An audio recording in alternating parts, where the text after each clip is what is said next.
లైట్లు ఆపేశారండి. ఎందుకంటే మేము అర్ధరాత్రి టైం వచ్చాం కాబట్టి లైట్లు ఆపేశారు. మీరు వచ్చి లైట్లు వేస్తారంటే చెప్పండి, రండి. రాలే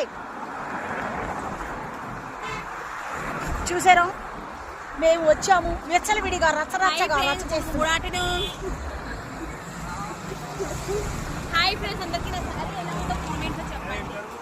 చాలా బాగుందండి మీ శారీ. ఆ ఫ్రంట్ చూడు, బ్యాక్ చూడు, చూసారా? ఇది ముందు ఫ్రెండ్స్ మేమైతే ఇక్కడికి వచ్చాము, కనిపించింది చూసారు. ఇక్కడ కేబుల్ బ్రిడ్జ్ ఉంది. ఈ కేబుల్ బ్రిడ్జ్ లైట్లు అయితే ఆపేశారు. మీరు ఎవరైనా లైట్లు వేయాలనుకుంటే అర్జెంట్గా వచ్చేసేయండి. ఓకేనా? బాయ్. ప్లీజ్ లైట్ వేయచ్చు కదా, అది కేబుల్ బ్రిడ్జ్. Okay bye.